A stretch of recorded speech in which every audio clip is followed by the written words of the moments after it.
மீண்டும் திமுக ஆட்சி அமைவது உறுதி என்று இந்தியா டுடே சி ஓட்டர் கருத்து கணிப்பு முடிவுகள் மிக துல்லியமாக தெளிவாக தெரிவித்திருக்கக்கூடிய நிலையில் நேத்து வந்திருக்கக்கூடிய அந்த சர்வே முடிவுகள் இன்றைக்கு ஊடகங்களில் வெளியாகி இருக்கின்றன. நீங்க பார்த்திருப்பீங்க.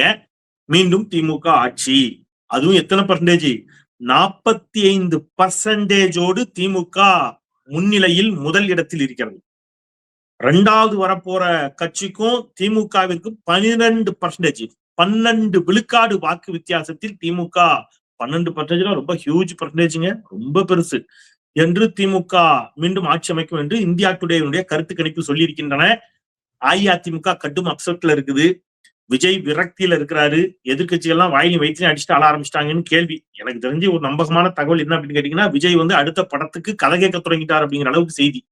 அந்த அளவிற்கு இன்றைக்கு இந்த கருத்து கணிப்பு முடிவுகள் மீண்டும் திமுக ஆட்சி என்பதை உறுதிப்படுத்திருக்கக்கூடிய நிலையில என்னங்க புரியுது, உங்க டவுட் புரியுது sir.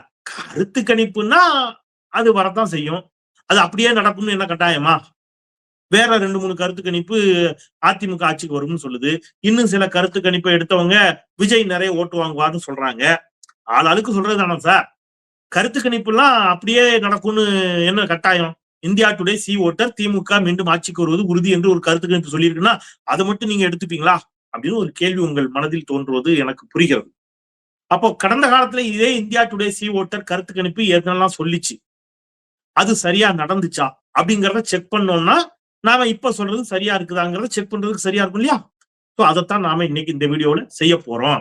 India today C voter கருத்து கணிப்பு கடந்த நாடாளுமன்ற மக்களவை தேர்தலில் தமிழ்நாட்டுல யாருக்கு எத்தனை சீட்டு கிடைக்கும், 2021 தமிழ்நாட்டுல யார் ஆட்சி அமைப்பான்னு சொன்னாங்க, யாரு ஆட்சி அமைத்தாங்க, அவங்களுக்கு எத்தனை சீட்டு கிடைக்கும்னு சொல்லிச்சு. இதையெல்லாம் நம்ம கணக்கு பண்ணோம்னா இப்ப இந்தியா டுடே சி ஓட்டர் சொல்ற இந்த கருத்து கணிப்பு எந்த அளவுக்கு சரியானதாக இருக்கும் என்பதை நாம புரிந்து கொள்ள உதவியாக இருக்கும் இல்லையா? அந்த அடிப்படையில அப்படியே பிளாஷ்பேக், ஆமா சுத்தி சுத்தி நம்ம இப்போ பின்னாடி போக போகிறோம். முழுமையாக ஒரு ரிப்போர்ட், ஃபுல் ரிப்போர்ட், கம்ப்ளீட் ரிப்போர்ட்டை நம்ம இந்த வீடியோல பார்க்க போறோம். மிஸ் பண்ணிடாதீங்க, இந்த வீடியோவை முழுமையாக பாருங்கள். தேர்தல் முடிவுகள் என்னவாக இருக்க போகின்றன என்பதை மிக துல்லியமாக நாம இந்த வீடியோவில் சொல்ல போகின்றோம்.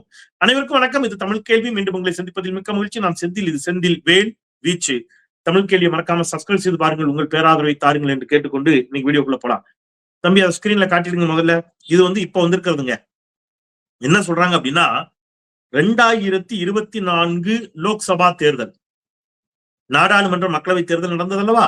அதுல தேசிய ஜனநாயக கூட்டணி 41% வாக்குகள், இந்தியா கூட்டணி அதாவது திமுக காங்கிரஸ் கூட்டணி 47%, மற்றவர்கள் 12% வாங்கியதை போட்டிருக்காங்க.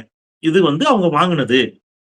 இப்ப ஆகஸ்ட் மாசம் 2025 மிகச்சரியா சொல்லணும்னா நாடாளுமன்ற மக்களவை தேர்தல் நடந்து ஒரு வருஷம் கழிச்சு இதே இந்தியா டுடே ஒரு கருத்து கணிப்பு நடத்துது. இப்ப இன்னைக்கு தேர்தல் நடந்துச்சுன்னா நீ யாருக்கு ஓட்டு போடுவீங்க அப்படின்னு ஒரு கேள்வி கேட்கறாங்க. அப்படி கேட்கும்போது தேசிய ஜனநாயக கூட்டணியினுடைய வாக்கு பெருமளவு சரிந்து அது எவ்வளவு போயிருக்குன்னு கேட்டீங்கன்னா 37% போயிடுச்சு. எப்ப? ஆகஸ்ட் 2025. இந்தியா கூட்டணியுடைய வாக்கு 1% உயர்ந்து 48% போயிருந்துச்சு. மற்றவர்கள் 3% உயர்ந்து 15% போயிருந்தாங்க. இப்ப அவங்க ஜனவரி 2026 இப்ப எலெக்ஷன் நடந்துச்சுன்னா நீங்க யாருக்கு ஓட்டு போடுவீங்க அப்படின்னு கேக்குறாங்க. இப்ப இன்னைக்கு நாளைக்கு எலெக்ஷன் அப்படின்னா நீங்க யாருக்கு ஓட்டு போடுவீங்க அப்படின்னு கேட்டா, தேசிய ஜனநாயக கூட்டணி என்டிஏ, அஇஅதிமுக பாஜக கூட்டணி இருக்கு இல்லையா, அது 33% பேர் தான் நாங்க அதுக்கு ஓட்டு போடுவோம்னு சொல்லியிருக்காங்க. எவ்வளவு? 33. அதற்கு அடுத்தபடியாக இந்தியா கூட்டணிக்கு 45% பேர் வாக்களிப்பதாக சொல்லியிருக்கிறார்கள். அப்ப முதலிடத்திற்கும் இரண்டாவது இடத்திற்கும் 12% வித்தியாசம். 45% பேர் திமுக அணிக்கு வாக்களிப்பதாக சொல்லியிருக்கிறார்கள். மற்றவர்கள் 22 விழுக்காடு. இந்த மற்றவர்கள் தான் ஏறி இருக்காங்க, மற்றவர்கள் அதிகமா இருக்காங்க. அந்த மற்றவர்கள்ங்கிற இடத்துல தாவேகா வரும். அப்படி வச்சுங்க, தாவேகா, நாம் தமிழர் எல்லாரும் சேர்த்துங்க. 22% அப்படி வச்சுக்கிட்டீங்கன்னா கூட முதல் இடத்திற்கும் இரண்டாம் இடத்திற்குமான வித்தியாசம் என்பது 12%. 45 விழுக்காடு அப்படின்னா ஹியூஜ் நம்பர். ஒரு மிகப்பெரிய இமாலய வெற்றியை திமுக அணி பெறும் என்பதை இதன் மூலம் நாம் உறுதிப்படுத்திக் கொள்ள முடிகிறது.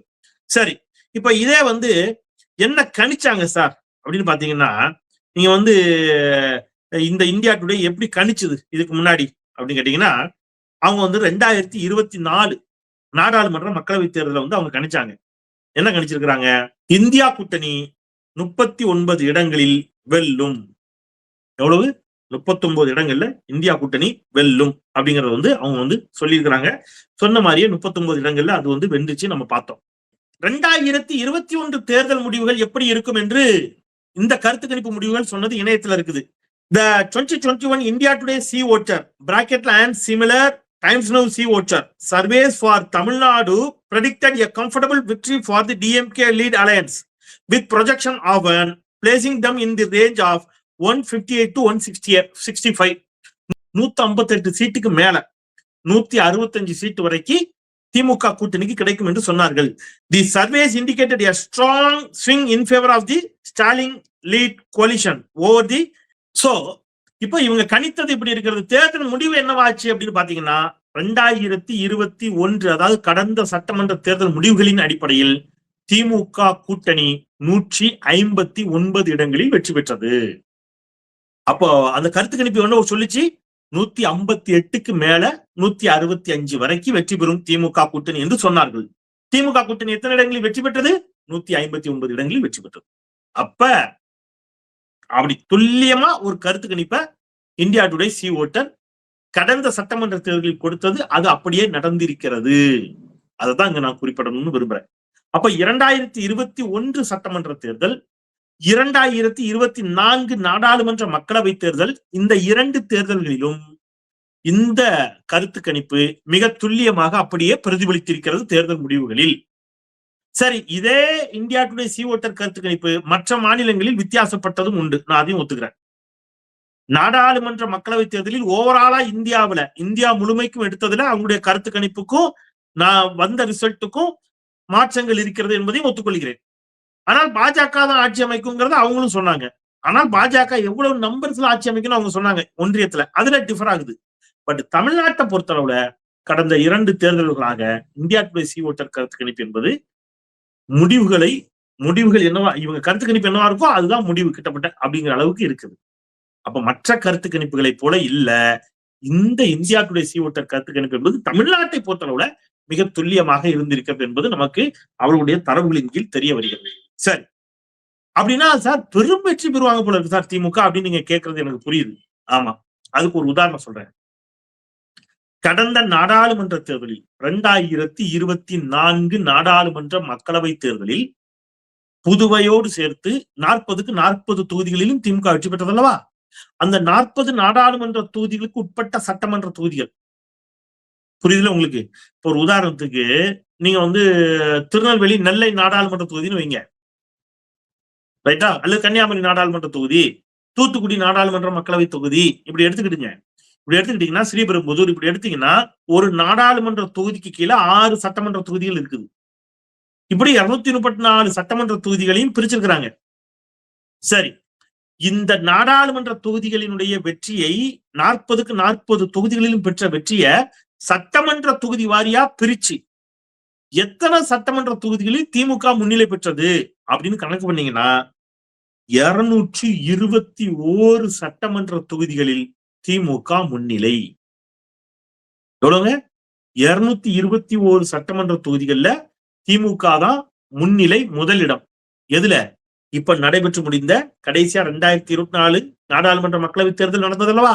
அந்த நாடாளுமன்ற மக்களவை தேர்தலில் மக்களவைக்கு உட்பட்ட சட்டமன்ற தொகுதிகளின் அடிப்படையில் அதை கணக்கீடு செய்கின்ற பொழுது 221 சட்டமன்ற தொகுதிகள்ல திமுக முன்னிலை பெற்றது நமக்கு தெரிய வந்துச்சு. சரி, 13 தொகுதிகளை மட்டும்தான் எதிர்கட்சிகள், அதுல 8 சட்டமன்ற தொகுதிகளில் தான் அஇஅதிமுக முன்னிலை. 3 சட்டமன்ற தொகுதிகளில் மட்டும்தான் பாட்டாளி மக்கள் கட்சி முன்னிலை. 2 சட்டமன்ற தொகுதிகளில் மட்டும்தான் தேமுதிக முன்னிலை என்று சொன்னால் இந்த திமுக அணி அப்படிங்கிறது எவ்வளவு உறுதியாக இருக்கிறது, எவ்வளவு பலம் வாய்ந்ததாக இருக்கிறது, தமிழ்நாடு முதலமைச்சர் மீது மக்கள் எவ்வளவு நம்பிக்கையை வைத்திருக்கிறார்கள் என்பதை இவை துல்லியமாக எடுத்து காட்டுகின்றன. அதான் ரொம்ப முக்கியம். அப்ப 2021 இந்த அணி வந்த பிறகு ஒருவேளை ஆன்டி இன்கம்பன்சி பயங்கரமா இருக்குது அப்படின்னு எடுத்துக்கிட்டீங்கன்னா 2024 நாடாளுமன்ற மக்களவை தேர்தலில் இவ்வளவு அபரிமிதமான வெற்றியை திமுக அணி பெற்றிருக்காது. அப்ப மக்கள் திமுக அணியின் மீது, குறிப்பாக தமிழ்நாடு முதலமைச்சர் மாண்புமிகு ஸ்டாலின் அவர்களின் மீது ஒரு பெரும் நம்பிக்கை, அன்பை வைத்திருக்கிறார்கள் என்பது இது நமக்கு உணர்த்துகிறது. ஒன்று. இன்னொன்று, ஒன்றிய பாஜக அரசினுடைய தவறான கொள்கைகளால் இந்தியா நிலை தடுமாறி போய் நிற்கிறது. இப்ப நாடாளுமன்ற கூட்டத்தொடர் தொடங்கி இருக்குது. நாடாளுமன்ற கூட்டத்தொடரில் பட்ஜெட் தாக்கல் பண்ணுவாங்க. மரியாதைக்குரிய நம்முடைய நிதியமைச்சர் மாண்புமிகு நிர்மலா சீதாராமன் அவர்கள் பட்ஜெட் நிதிநிலை அறிக்கையை தாக்கல் செய்வாங்க. அப்படி செய்கின்ற பொழுது அதற்கு முன்பாக பொருளாதார ஆய்வறிக்கை ஒன்று சமர்ப்பிக்கப்படும். பொருளாதார ஆய்வறிக்கை இந்தியாவினுடைய ஓவராலா இந்தியாவுடைய பொருளாதாரம் என்னவா இருக்கிறத பத்தி சப்மிட் ஒன்று பண்ணுவாங்க. அந்த ஆய்வறிக்கையை நேற்று கொடுத்திருக்கிறாங்க. என்ன இருக்கு தெரியுமா?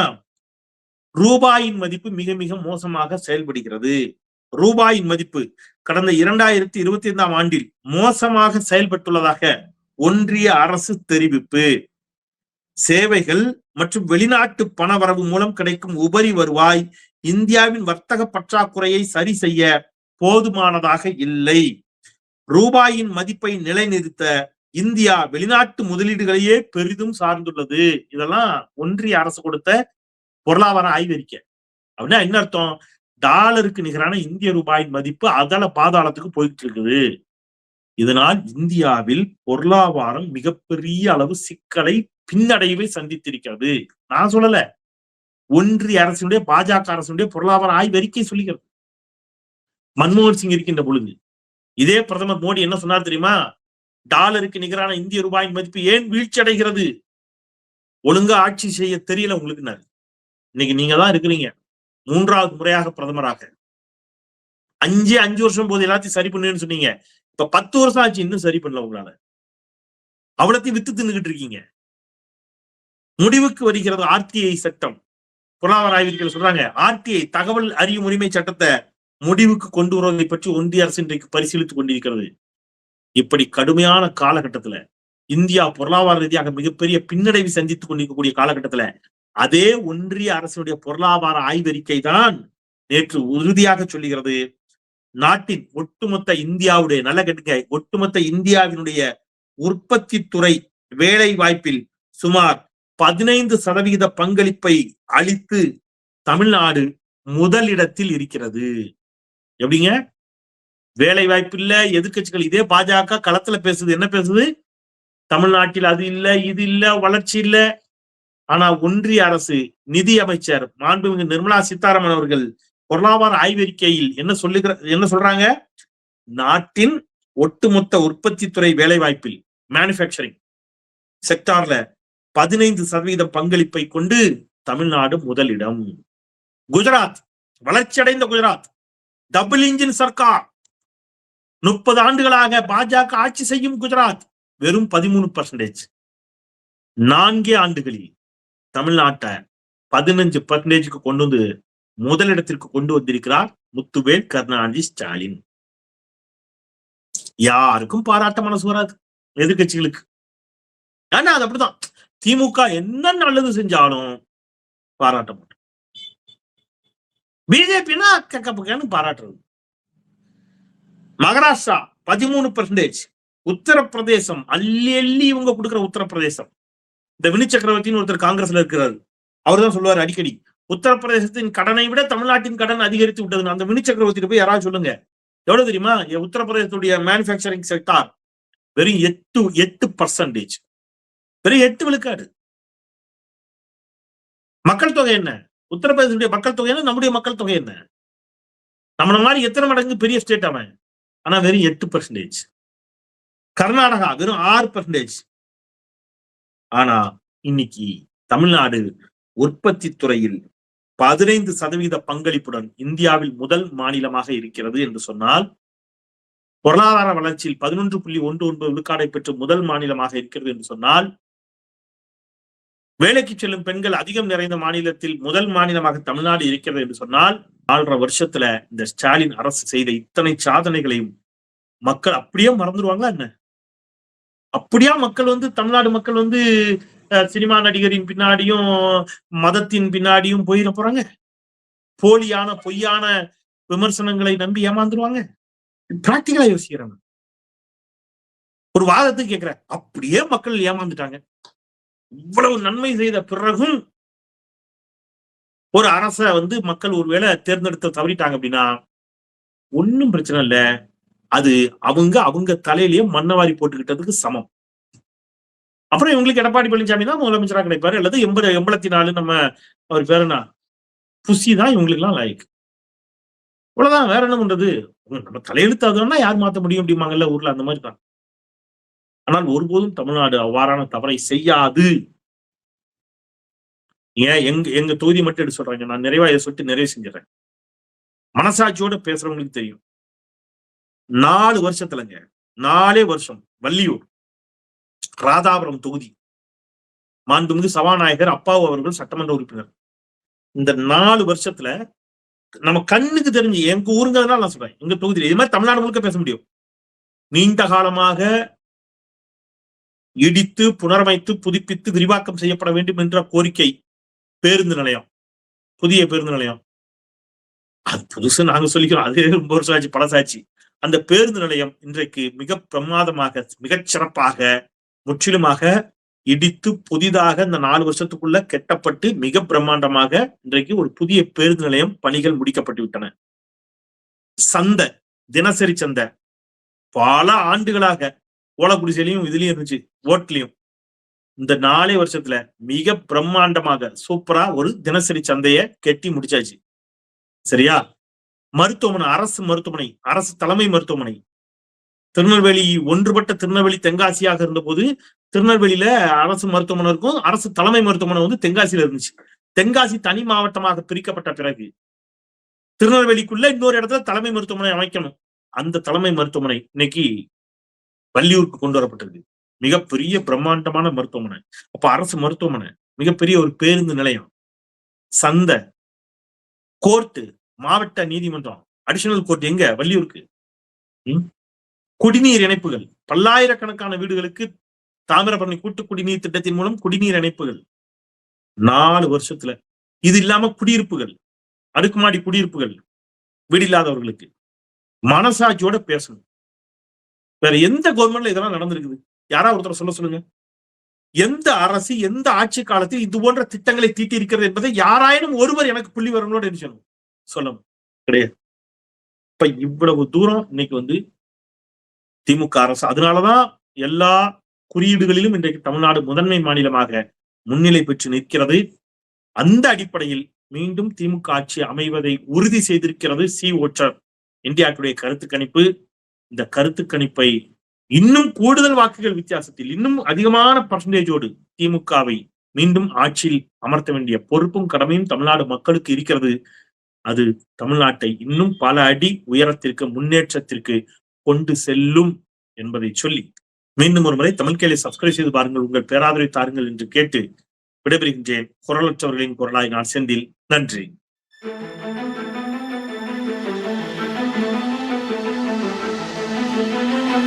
Thank you.